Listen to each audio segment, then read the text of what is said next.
Hello friends, welcome back to our రామ్సమ్ channel. ఈరోజు ఈ వ్లాగ్లో మీతో ఒక 3 విషయాలు షేర్ చేసుకుందాం అనుకుంటున్నానండి. ఫస్ట్ విషయం ఏంటంటే, మనలో చాలామంది పిల్లల కళ్ళు చాలా సెన్సిటివ్గా ఉంటాయి. వీళ్ళకి ఇప్పుడు అయితే ఆన్లైన్ క్లాసెస్ మొబైల్లోనూ, ఇంకా ఖాళీ అయితే టీవీ ఎక్కువ చూస్తూ ఉంటారు కదా. సో దానివల్ల కూడా వాళ్ళకి కళ్ళల్లో ఉన్న మాయిశ్చర్ అంటే తేమ తొందరగా వాళ్ళకి పోతుందన్నమాట. సో అటువంటప్పుడు వాళ్ళ కళ్ళు డ్రైగా అయిపోతాయి. సో ఎప్పుడైతే డ్రైగా అయిపోతాయో వాళ్ళు ఎక్కువగా బ్లింక్ చేయడం అనేది చేస్తూ ఉంటారు. సో వాళ్ళు ఎలాగో చెప్పలేరు కాబట్టి దాన్ని మనమే అబ్జర్వ్ చేసుకోవాలి. సో వాళ్ళు ఎప్పుడైతే అలా ఎక్కువగా కళ్ళు బ్లింక్ చేస్తూ ఉంటారో మీరు ఎటువంటి పరిస్థితుల్లో కూడా అశ్రద్ధ చేయకండి. సో అలాంటప్పుడు మన పిల్లల కళ్ళకి ఎక్కువగా గ్రీన్ కలర్ ఉండేటట్టు చూసుకోవాలండి. వాళ్ళు పడుకున్న రూమ్లో గ్రీన్ పోస్టర్స్ కానీ, లేకపోతే ఇలా ఆరు బయటకు వచ్చినప్పుడు ఇలా మొక్కలు ఇలాంటివన్నీ చూపించడం ద్వారా వాళ్ళ కళ్ళు కొంచెం డ్రైనెస్ తగ్గే ఛాన్స్ అయితే ఉంటుంది. లేకపోతే పంట పొలాలు ఉన్న వాళ్ళు పంట పొలాలు ఎక్కువ చూపించడం వల్ల కొంచెం డ్రైనెస్ అయితే తగ్గుతుంది. సో ఇంకా తగ్గకపోతే మనం డాక్టర్ దగ్గరికి కంపల్సరీగా తీసుకెళ్ళాలండి. సో వాళ్ళు ఇచ్చే ఐ డ్రాప్స్ మనకి పిల్లలకి క్యూర్ అయిపోతుంది. సో ప్రాబ్లం ఉండదు. సో ఇప్పుడైతే మనం ఎవ్రీ వీక్ ఎవ్రీ డే మనం నాన్ వెజ్ వండుకుంటూ ఉంటామండి. సో ఇంత నూనె వేసి ఎక్కువ వండుకుంటూ ఉంటాము. ఇక్కడైతే నేను నూనె లేకుండా నేను ఎగ్ మసాలా కర్రీని మీకు ఎలా తయారు చేయాలో చూపిస్తాను. సో 4 ఎగ్స్ని అయితే నేను ఇలా బాయిల్ చేసుకున్నాను. తర్వాత మనకి నూనె యూజ్ చేయం కాబట్టి దాని ప్లేస్లో నేను ఇలా 2 కొబ్బరి ముక్కల్ని యూజ్ చేస్తున్నానండి. సో 2 ఆనియన్స్ అండ్ 2 టమాటాలను కూడా ప్యూరీ లాగా తయారు చేసుకుంటున్నాను. ఇక్కడ మనము నాన్ స్టిక్ ప్యాన్లో అయితే మనకి ఈజీ అయిపోతుందండి. లేకపోతే మీరు కొంచెం దలసరిగా ఉన్న ప్యాన్ కానీ ఏదైనా కళాయి కానీ తీసుకున్నట్లయితే మనకి అడుగు కట్టకుండా ఉంటుంది, నీట్గా వస్తుంది కూర కూడా. సో స్టవ్ వెలిగించుకొని కళాయి పెట్టుకొని మనం అయితే పేస్ట్ని తయారు చేసుకున్నాం కూడా అది వేసుకొని కొంచెం కలిపాక మూత పెట్టుకుంటే అందులో ఉన్న వాటర్ కూడా బాగా డ్రై అయిపోతుంది. సో వారంలో ఒక్కసారి కాకపోయినా ఒక్క పూటైనా మనం ఇలా ఆయిల్ లేకుండా కర్రీలు చేసుకొని తినడం వల్ల మనకి ఆరోగ్యం చాలా మంచిదండి. సో ఇలా నేను మూత తీసాక అల్లం వెల్లుల్లి పేస్ట్ యాడ్ చేసుకున్నాను. అది కూడా బాగా ఫ్రై అయ్యాక గ్రీన్ చిల్లీ అండ్ కరివేపాకు కూడా వేసుకున్నానండి. కరివేపాకు వేయడం వల్ల మనకి కొంచెం ఫ్లేవర్ ఎక్కువగా వస్తుంది, బాగుంటుంది కూడా. సో అవి కూడా వేగిపోయాక చూడండి అందులో అసలు వాటర్ అంతా ఎవాపరేట్ అయిపోయింది కదా. తర్వాత మనకి సరిపడే ఉప్పు, కారం, 1 స్పూన్ గరం మసాలా వేసుకుంటే మనకి ఎక్కువ టేస్ట్ అనేది యాడ్ అవుతుంది. సో అది వేసుకున్నాక వాటర్ వేసుకుంటాం. సో ఇక్కడ మీరు చింతపండు పులుపు కూడా యాడ్ చేసుకోవచ్చు, చాలా టేస్ట్గా ఉంటుంది. సో ఇలా కలుపుకున్నాక నేను 4 ఎగ్స్ కాబట్టి ఇలా తక్కువ చేసుకున్నానండి. మీరు ఎగ్స్ తీసుకునే దాన్ని బట్టి మీరు ఎక్కువ కూడా చేసుకోవచ్చు. సో ఇంకేముంది, మూత పెట్టేస్తే మనకి ఇంకా 10 మినిట్స్లో బాగా కుక్ అయిపోతుంది. ఆ వాటర్ అంతా కొంచెం దగ్గరగా వచ్చి చాలా ఎగురు వస్తుందండి.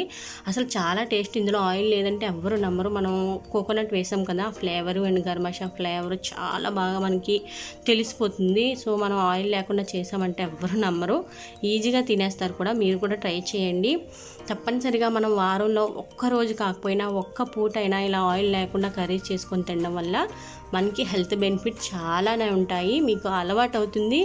సో అందరూ కూడా అలవాటు చేసుకుంటే చాలా మంచిదండి.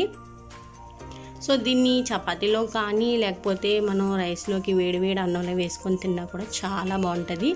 సో నేనైతే ఆ రోజు రైస్లోనే పెట్టాను మా పిల్లలకి, మా ఫ్యామిలీ మెంబర్స్కి కూడా చక్కగా. అసలు నేను ఆయిల్ లేకుండా అన్న డౌటే రాలేదు. అసలు వాళ్ళ నుంచి నాకు ఎటువంటి క్వశ్చన్లు కూడా రాలేదు. చక్కగా తినేస్తారు బాగుందని. సో అందరూ ట్రై చేస్తారని అనుకుంటున్నాను. సో ఆరోగ్యానికి అయితే ఇది ఒక చిన్న చిట్కా అనుకోండి. జస్ట్ 1 వీక్లో ఒక పూట ఇలా ట్రై చేద్దాం మన ఆరోగ్యం కోసం. అండ్ నెక్స్ట్ వచ్చేసి మా పిల్లలు కరాటీలో ఉన్నారండి. సో వాళ్ళు ప్రస్తుతానికి ఆరెంజ్ బెల్ట్లో ఉన్నారు. సో ఇక్కడ ఎందుకు వీళ్ళు పిక్స్ యాడ్ చేశాను అంటే, సో మేమైతే ఇక్కడ కరాటీ బెల్ట్ టెస్ట్ అవుతుంది. సో మేమైతే బయలుదేరాము. వాళ్ళు బయలుదేరినప్పటికీ ఇక చూడండి ఆల్రెడీ లేట్ అయింది ఆ రోజు. సో అందుకే పరిగెట్టేస్తున్నాం అనమాట. ఇక్కడ కరాటీ బెల్ట్ టెస్ట్ ఎలా జరుగుతుంది అనేది చాలామందికి తెలియదండి. సో మా పిల్లలు ఉన్నారు కాబట్టి నాకు తెలిసింది, లేకపోతే నాకు కూడా తెలీదు. సో ఇప్పుడు ఏంటంటే కరాటీ బెల్ట్ టెస్ట్ అయ్యే ముందు వాళ్ళకి కొంచెం టెస్ట్ చేస్తారండి. అండ్ కొంచెం ఫిజికల్గా కూడా కొన్ని చేయిస్తారు. సో అవి ఎలా చేయిస్తారనేది మీతో షేర్ చేస్తాను. అండ్ ఇక్కడ చెప్పబోయే ఇంపార్టెంట్ 3rd విషయం ఏంటంటే, పిల్లలకి కంపల్సరీగా ఫిజికల్ యాక్టివిటీ అనేది కంపల్సరీగా ఉండాలండి, చాలా ఇంపార్టెంట్ కూడా. సో వాళ్ళు ఫిజికల్గా వాళ్ళు ఫిట్గా ఉంటే మెంటల్గా కూడా స్ట్రాంగ్గా ఉంటారు. సో ఫిజికల్గా చేసే యాక్టివిటీస్ వాళ్ళకి చాలా హెల్ప్ అవుతుంది.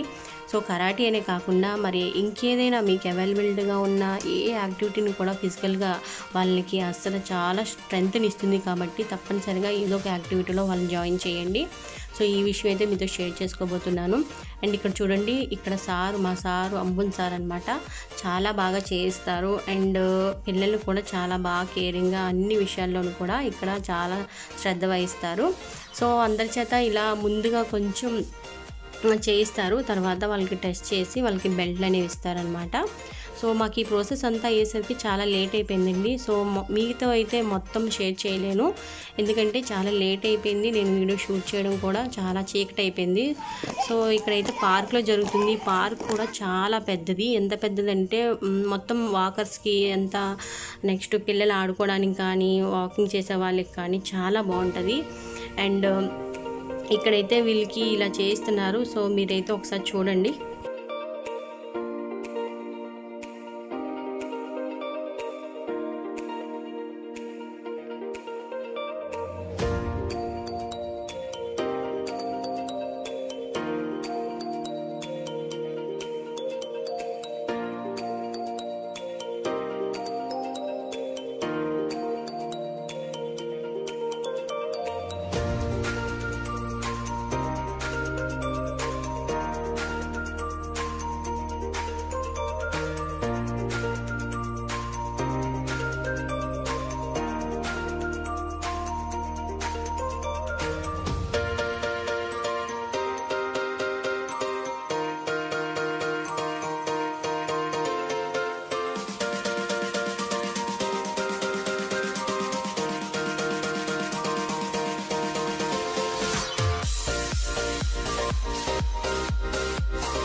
ఇక్కడ మధ్యలో ఈ పార్క్వి ఒకసారి చూడండి. నేను పెద్దదని చెప్పాను కదా, మీకు ఒకసారి చూపిస్తాను చూడండి.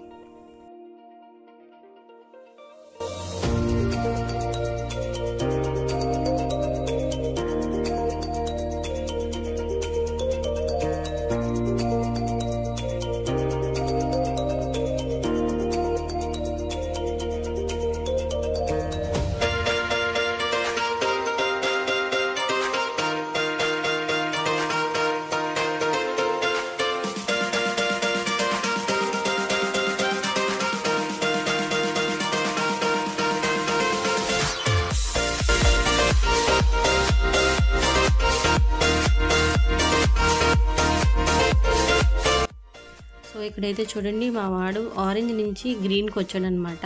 సో చూడండి, అప్పటికే బాగా డార్క్ అయిపోయింది. ఓకే ఫ్రెండ్స్, ఇంక ఈ వ్లాగ్ అయితే ఇంతే. ఇంకా మళ్ళీ మరొక మంచి వీడియోతో మళ్ళీ కలుద్దాం. అంతవరకు thank you for watching. Okay, bye bye, take care, have a good day.